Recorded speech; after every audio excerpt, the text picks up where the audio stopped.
और अब खबरें विस्तार से देखेंगे। वैश्विक महामारी कोरोना वायरस संक्रमण के खिलाफ मोर्चा खोलने वाले मुख्यमंत्री योगी आदित्यनाथ सोमवार को दोपहर में गोरखपुर से रामनगरी अयोध्या पहुंचे। अयोध्या में कोविड कमांड सेंटर का निरीक्षण करने के बाद उन्होंने सर्किट हाउस में जनप्रतिनिधियों से वार्ता करने के साथ ही मीडिया से भी बात की। सीएम योगी आदित्यनाथ ने इस दौरान कहा कि कोरोना वायरस का संक्रमण महामारी है, इसको जरा सा भी हल्के में ना लें, बिना जरूरत के घर से नहीं निकलें। उन्होंने कहा कि प्रधानमंत्री नरेंद्र मोदी के मार्गदर्शन में देश के साथ ही उत्तर प्रदेश में भी इन दिनों टीकाकरण का काम सही दिशा में चल रहा है। टीकाकरण का कार्यक्रम ही इस समय हमारी शीर्ष वरीयता है। एक्सप्रेस के माध्यम से लिक्विड मेडिकल ऑक्सीजन हॉस्पिटल और मेडिकल संस्थान में हर एक जनपद में पहुंचाने का कार्य किया। यहाँ पर गोरखपुर में भी गोरखपुर और बस्ती कमिश्नरी के लिए लिक्विड मेडिकल ऑक्सीजन की आपूर्ति टैंकर के माध्यम से भी और ऑक्सीजन एक्सप्रेस के माध्यम से भी यहाँ पर आपूर्ति करने की व्यवस्था की गई है। बिहार की भी एक बड़ी आबादी गोरखपुर में स्वास्थ्य सुविधाओं के लिए आती है, उसको ध्यान में रखते हुए अब तक यहाँ पे जितने बेड्स थे उनको और सुविधायुक्त बनाने के लिए बीआरडी मेडिकल कॉलेज में भी ऑक्सीजन की आपूर्ति बढ़ाने के साथ ही यहाँ पे बेड्स की संख्या बढ़ाने के लिए वेंटिलेटर उपलब्ध कराए गए हैं। उत्तर प्रदेश में कोरोना की रोकथाम के लिए प्रदेश में वैक्सीनेशन का महाअभियान चला। आज से प्रदेश के 11 अन्य जिलों में भी टीकाकरण शुरू हो गया है। सीएम योगी के निर्देश के बाद प्रदेश के अन्य 18 जिलों में 18 से 44 वर्ष के लोगों को वैक्सीन दी जा रही है। वैक्सीनेशन के पहले चरण में यूपी के 7 जिलों में 18 साल के ऊपर के लोगों को वैक्सीन दी जा रही है। तो ग्राफ्स के जरिए इस वक्त आप देख पा रहे हैं कि वैक्सीनेशन की क्या कुछ स्थिति पूरे प्रदेश में है। मथुरा, अयोध्या, गाजियाबाद, जहां मथुरा में 14 केंद्र बनाए गए हैं, झांसी में 18 केंद्र हैं, शाहजहांपुर में 27 केंद्र हैं। लक्ष्य जो है शाहजहांपुर में वो 2600 का है। लखनऊ राजधानी में 16 केंद्र हैं, लक्ष्य 3700 का है। कानपुर में 21 केंद्र हैं। वहीं बरेली की बात करें तो 31 केंद्र हैं। वाराणसी में 17 केंद्र हैं। मेरठ में 23 केंद्र हैं। गोरखपुर में 27, आगरा में 22 और अलीगढ़ में 26 वैक्सीनेशन केंद्र हैं। फिरोजाबाद, मुरादाबाद और सहारनपुर में भी 10 से ज्यादा केंद्र बनाए गए हैं। मथुरा में 14 हैं, अयोध्या में 15 है। वहीं गाजियाबाद में 16 केंद्र बनाए गए हैं वैक्सीनेशन के लिए। गौतम बुद्ध नगर की बात करें तो 16 केंद्र हैं, झांसी में 18 है, शाहजहांपुर में 27 हैं, लखनऊ में 16 है, कानपुर में 21 और प्रयागराज में 20 केंद्र बनाए गए हैं।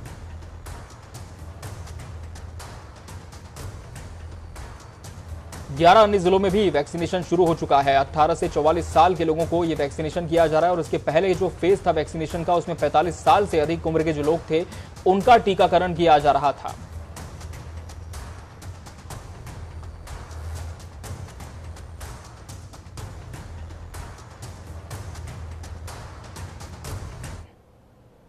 देश की सबसे अधिक आबादी वाले राज्य में कोरोना वायरस संक्रमण की दूसरी स्ट्रेन ने कहर बरपा रखा है। कोरोना के चलते लगातार हो रही मौतें बड़ी परेशानी का सबब बनी हुई हैं। सरकारी आंकड़ों के अनुसार कोरोना संक्रमण के कारण बीते 24 घंटे में 278 लोगों ने दम तोड़ा है। प्रदेश में एक दिन में मौत के आंकड़ों का भी रिकॉर्ड बनता जा रहा है। नाइट कर्फ्यू और वीकेंड लॉकडाउन के बाद भी उत्तर प्रदेश में बीते 24 घंटे में 21,331 नए मामले सामने आए हैं, तो वहीं 29,709 लोग कोरोना को मात देकर घर वापस लौटे हैं।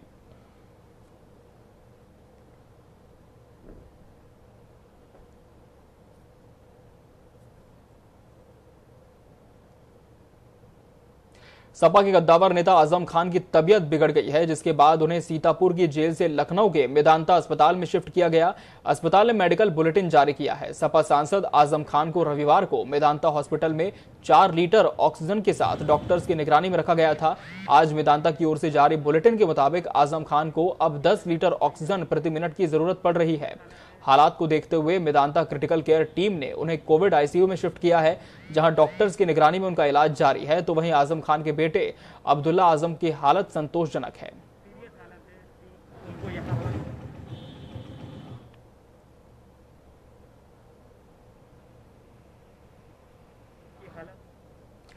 थाईलैंड से लखनऊ बुलाई गई लड़की की कोरोना से मौत के मामले में नया मोड़ आ गया है। भाजपा के राज्यसभा सांसद संजय सेठ ने इस मामले को लेकर लखनऊ पुलिस कमिश्नर को पत्र लिखकर जांच कराने की मांग कर दी है। पत्र में भाजपा सांसद ने आरोप लगाया है कि सोशल मीडिया पर उनके परिवार को बदनाम करने की कुछ खबरें चल रही हैं। सांसद संजय सेठ ने थाईलैंड से आई युवती के कब लखनऊ आई, कहां रुकी, कोरोना से मौत के बाद उसके अंतिम संस्कार तक की जांच कराने की मांग की है।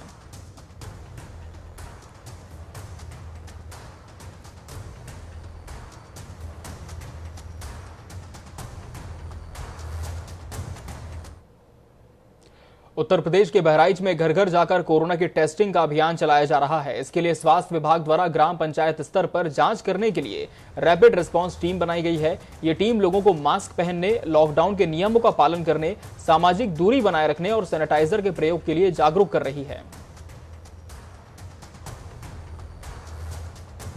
तो इस टीम के द्वारा लोगों को जागरूक किया जा रहा है, घर घर कोरोना की जांच की जा रही है। साथ ही लोगों से कोरोना प्रोटोकॉल का पालन करने की भी अपील की जा रही है।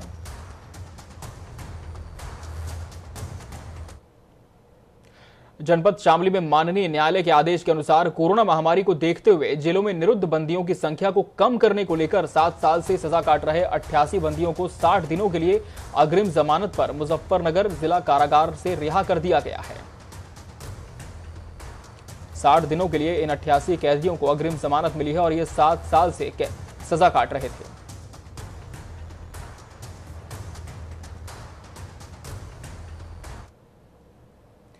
आगरा के बमरौली कटारा ग्राम पंचायत में चुनाव के बाद से ही कोरोना का कहर है। आलम यह है कि कोरोना काल में चुनाव के बाद से करीब 50 लोगों की मौत हो चुकी है। घर घर बीमारी से ग्रस्त लोगों की चारपाई पड़ी है, लेकिन गांव में बना स्वास्थ्य केंद्र सफेद हाथी साबित हो रहा है। करीब 5 साल पहले बने स्वास्थ्य केंद्र पर पहले दिन से ही ताला पड़ा हुआ है। इस महामारी के दौर में भी स्वास्थ्य विभाग को फुर्सत नहीं कि सीएचसी को खोल सके। ये स्वास्थ्य केंद्र फिलहाल भैंसों का तबेला बनकर सरकार और सरकारी सिस्टम पर बदनुमा दाग साबित हो रहा है। गांव के प्रधानपति उदय सिंह राणा ने बताया कि ये सामुदायिक स्वास्थ्य केंद्र 5 साल पहले बना था, जिसमें आज तक किसी डॉक्टर या नर्सिंग स्टाफ की तैनाती नहीं हो सकी।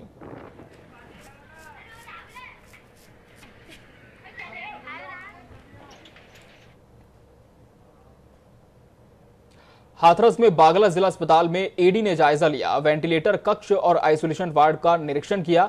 बताया जा रहा है कि अस्पताल में 7 बेड के नए आईसीयू बनाए गए हैं। महिलाओं के सीजर की अलग से व्यवस्था की गई है। एडी ने कहा कि 2 दिन में सभी चीजें शुरू हो जाएंगी।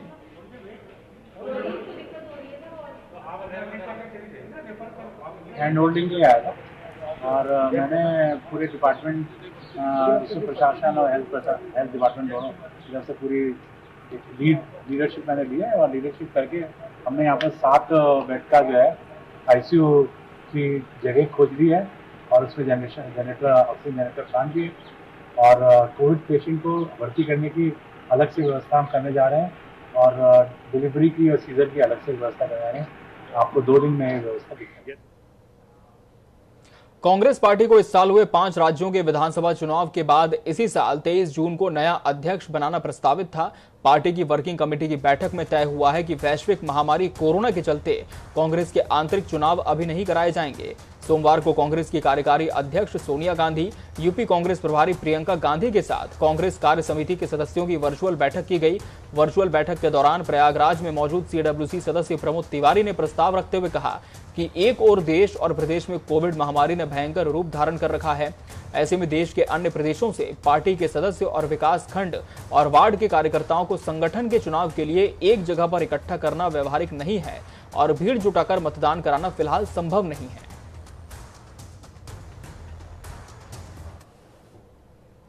देश भर में कोरोना ने हाहाकार मचा रखा है। रोजाना इलाज के अभाव में हजारों मरीज तड़प तड़प कर दम तोड़ रहे हैं। उत्तर प्रदेश के फर्रुखाबाद में प्रशासन की लापरवाही सामने आई है। गंभीर रूप से बीमार मरीजों को इलाज नहीं मिल पा रहा है। हालांकि बताया जा रहा है कि कोरोना की पहली लहर में विधायक और सांसद के निधि से सरकारी अस्पतालों में 8 वेंटिलेटर लगवाए गए थे, फिर भी दूसरी लहर में मरीजों को सुविधाएं नहीं मिल पा रही हैं। वहीं सीएमओ डॉक्टर वंदना सिंह का कहना है कि L2 अस्पताल फतेहगढ़ में 5 वेंटिलेटर आज से शुरू हो जाएंगे। अस्पताल के वेंटिलेटर में सारी एसेसरीज पूरी नहीं है, इसलिए वो संचालित नहीं हो पा रहे हैं। मेरे यहाँ जो वेंटिलेटर मिले हैं वो मेरे यहाँ 5 वेंटिलेटर अब आज से संचालित हो रहे हैं। आज से संचालित किए जाएंगे। अभी तक ट्रेन स्टाफ नहीं था। हमारे जो निश्चेतक थे वो बीमार थे, कोविड पॉजिटिव थे, तो 12 दिन से वो आ नहीं रहे थे। आज से वो उपस्थित हुए। देवरिया जिले के बरहस थाने के अंतर्गत गौरा घाट पर उस समय हड़कंप मच गया जब कुछ लोग बांस और लाठी डंडे लेकर पहुंच गए और घाट पर मृत्यु प्रमाण पत्र जारी करने वाले मुंशी श्रीनिवास को जबरन ऑफिस से घसीटते हुए बाहर ले जाकर मारने लगे, जिसका नजारा वहां लगे सीसीटीवी कैमरे में कैद हो गया। पीड़ित मुंशी श्रीनिवास का कहना है कि पास के गांव कटिलवा के कुछ लोग आए थे और गाली गलौज करते हुए मारपीट करने लगे और लाश जलाना बंद करने की बात करने लगे। वहीं बीच बचाव करने आए अन्य कर्मचारी को भी मारा पीटा गया और लाश जलाना बंद ना करने की धमकी देते हुए चले गए। आपको बता दें कि इस समय देवरिया जिले के घाट पर कोविड के चलते रोजाना 60 से 70 लाशें जलाई जा रही हैं, जिसको लेकर पास के गांव के लोग विरोध कर रहे हैं। बाहर से लड़के 10-12 की संख्या में आए लाठी डंडा लेकर के। संजोग से मेरा फाटक खुला था, अंदर चले गए और अंदर जा कर के हमको काला पकड़े घसीटते हुए बाहर लेकर के चले आए। बाहर लेकर के यहाँ पर आकर के हमको मारने लगे। सब बीच बचाव में कुछ लोग आए तो हमको छोड़कर उनके पर भिड़ गए। सब शवों को जलाने से मना करने तथा शवों को उचित स्थान पर जलाने की बात को लेकर गांव के कुछ लड़कों द्वारा मृत्यु प्रमाण पत्र जारी करने वाले मुंशी के साथ मारपीट किया गया है। इसके संबंध में स्थानीय पुलिस द्वारा 3 व्यक्तियों को हिरासत में लिया जा चुका। तहरीर प्राप्त कर नियमानुसार विधिक कार्रवाई की जा रही है। उत्तर प्रदेश के बलिया में मरीज ऑक्सीजन की किल्लत से जूझ रहे हैं। ऐसे में समाजवादी पार्टी ने अहम कदम उठाया है, करोड़ों की लागत से ऑक्सीजन प्लांट बनाने का फैसला लिया है। वहीं समाजवादी पार्टी के नेता नारद राय प्लांट बनाने की अनुमति लेने डीएम आवास पहुंचे। जिला अस्पताल में जो हालत है आप देख रहे हैं कि एक वार्ड में एक 2 सिलेंडर है। पिछले दिनों हमारे सभी पार्टी के नेता हम लोग सीएमओ के यहाँ गए थे। सीएमओ को यहाँ तक भी जानकारी नहीं था कि बलिया में ऑक्सीजन कितनी जरूरत है और बलिया में ऑक्सीजन कितना उपलब्ध है। इस दुर्दशा को देखते हुए फिर आज समाजवादी पार्टी के नेतृत्व में जो आपके सामने बैठा है यह फैसला किया है कि जिला अस्पताल बलिया में सबसे पहले ऑक्सीजन का प्लांट जन सहयोग से समाजवादी पार्टी लगाएगी। इलाहाबाद हाईकोर्ट के निर्देश के बाद उत्तर प्रदेश में गांव की सरकार बनाने के लिए त्रिस्तरीय पंचायत चुनाव कराने के बाद योगी आदित्यनाथ सरकार कोरोना वायरस के बढ़ते संक्रमण के कारण अगला कदम बढ़ाने से हिचक रही है। गांव में भी तेजी से बढ़ते मामलों के कारण अब प्रदेश सरकार ने जिला पंचायत अध्यक्ष और ब्लॉक प्रमुख का चुनाव फिलहाल टालने का फैसला किया है। अब सरकार की प्राथमिकता पर कोरोना वायरस के बढ़ते संक्रमण पर नियंत्रण करना है। उत्तर प्रदेश पंचायती राज विभाग ने ब्लॉक प्रमुख और जिला पंचायत अध्यक्ष के चुनाव को कोरोना वायरस के बढ़ते संक्रमण के कारण फिलहाल टाल दिया है। अब इनको 15 जून के बाद कराने का कार्यक्रम जारी हो सकता है। पहले जिला पंचायत अध्यक्ष और ब्लॉक प्रमुख का चुनाव 15 से 20 मई के बीच होना तय माना जा रहा था।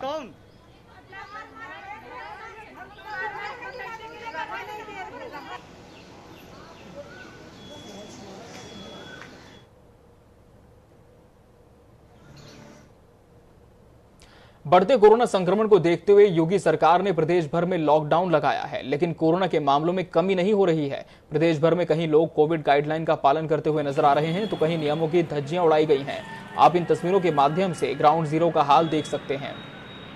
अयोध्या, वाराणसी, गोरखपुर, प्रयागराज, मेरठ, बरेली, बदायूं और संभल से तस्वीरें सामने आई है। कुछ जगहों पर लोग लॉकडाउन का पालन करते दिखे, वहीं कुछ जगहों पर पुलिस को लोगों का पालन करवाना पड़ा इस लॉकडाउन का। कुछ जगहों पर पुलिस ने रोककर लोगों की तलाशी भी ली, चेकिंग भी की और बेवजह घूम रहे लोगों को समझाइश दी।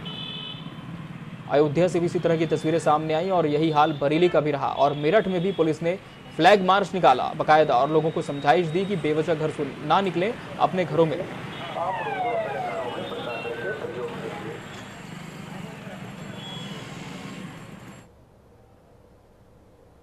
उत्तर प्रदेश के प्रयागराज में कोविड गाइडलाइंस की जमकर धज्जियां उड़ाई जा रही हैं। दरअसल एक शादी समारोह में बार बालाओं का अश्लील डांस का आयोजन किया गया। डांस देखने के लिए लोगों और बारातियों की भीड़ इकट्ठी हो गई। इस दौरान सोशल डिस्टेंसिंग की जमकर धज्जियां उड़ाई गई। सोशल मीडिया में वायरल हो रहा ये वीडियो प्रशासन की व्यवस्थाओं की पोल खोलने के लिए काफी है।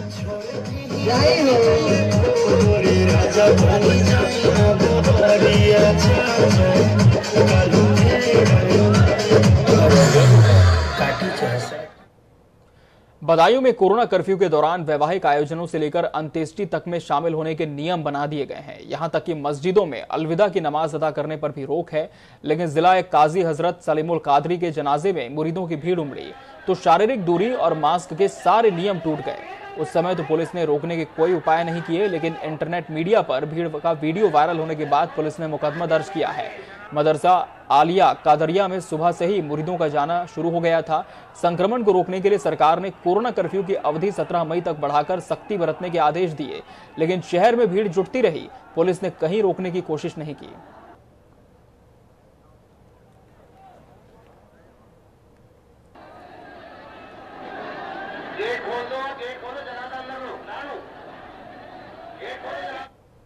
अब हम आपको प्रदेश भर में पंचायत चुनाव को लेकर हुई हिंसा की तस्वीरें दिखाने जा रहे हैं। आप इन तस्वीरों से सूबे के हालातों का अंदाजा बखूबी लगा सकते हैं कि प्रदेश में हिंसा और अराजकता किस कदर बढ़ गई है।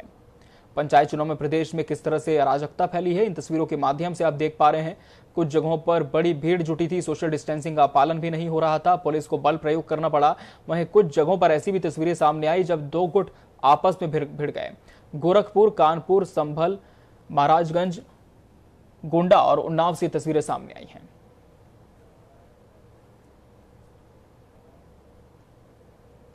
उत्तर प्रदेश में पंचायत चुनाव को लेकर ऐसी तस्वीरें सामने आ रही हैं जो आपको हैरान कर देंगी। रात का सुनसान अंधेरे में खौफनाक वारदात को अंजाम दिया गया है। यूपी के अलीगढ़ में जहां पंचायत चुनाव की जीत के नशे में चूर नवनिर्वाचित प्रत्याशी ने वोट न देने पर अपने अन्य साथियों के साथ मिलकर एक परिवार पर जमकर पथराव किया, फिर अवैध हथियारों से अंधाधुंध फायरिंग की। लेकिन गनीमत रही, कोई भी इस अंधाधुंध फायरिंग की गोलियों का शिकार नहीं हुआ। दिन से वोट परे वो भयो जाई दिन आते जे हमें रोज गाली दें, तू आया है कि हमारे द्वार पे के गाली दें तो जान तो हम तो ना कछु करता। आज जाने ऐसा मौको देखे हमारे आदमी पानी लगाए हुए चले गए, जाने हमारे घर पे आए कि चढ़ैया करिए और ईंट दइए और फेड़ करें। आदमी कोई ना तो ना है। कौन जी 4 जने, विकास और मोहन और बूची और अन्ना। पंजीकृत किया है। इसमें बीडीसी विजय के भाई को गिरफ्तार भी कर लिया गया और जल्द ही अन्य लोगों की गिरफ्तारी की जाएगी। वहीं उन्नाव में भी गंगा घाट कोतवाली के एक गांव में पंचायत चुनाव में चुने गए नवनिर्वाचित प्रधान की गुंडागर्दी सामने आई है, जहां जीत के बाद बौखलाए प्रधान ने 11 महिलाओं सहित करीब 35 लोगों को दौड़ा कर पीटा, जिसमें कई महिलाएं जख्मी भी हुई हैं। महिलाओं का कहना है कि चुनाव में वोट न देने के कारण उन्हें पीटा गया। उत्तर प्रदेश के देवरिया में प्रधान पद पर चुनाव जीतने के बाद प्रत्याशी के पुत्र ने 1 करोड़ रुपए दान करने का ऐलान किया है। आपको बता दें कि प्रधान पद पर गिरिजा प्रसाद श्रीवास्तव ने जीत हासिल की है। प्रधान के पुत्र सुरेंद्र लाल ने गांव के विकास के लिए रुपए देने का वादा किया है। बताया जा रहा है कि गिरिजा प्रसाद रिटायर होने के बाद से ही गांव की सेवा करने में जुट गए थे। इसलिए दिए कि भाई यहाँ कोई ऐसा काम नहीं हुआ है कई सालों में, तो इसीलिए दिए कि 4 टोले हैं उस ग्राम सभा में और उस चारों टोलों को अलग अलग रुपया दे दिए। उत्तर प्रदेश में पंचायत चुनाव के बाद अराजकता बेलगाम हो गई है। कहीं आगजनी की तस्वीरें आ रही हैं तो कहीं ताबड़तोड़ गोलियां चल रही हैं। पंचायत चुनाव में परिणाम आने के बाद प्रत्याशियों की गुंडागर्दी थमने का नाम नहीं ले रही है।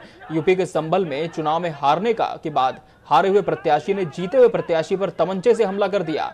दोनों पक्षों में पंचायत चुनाव में हार जीत के बीच विवाद हुआ था, जिसके बाद इस घटना का वीडियो सोशल मीडिया पर वायरल हो गया। मामले में कार्रवाई करते हुए पुलिस ने आरोपी मनोज को गिरफ्तार कर लिया है।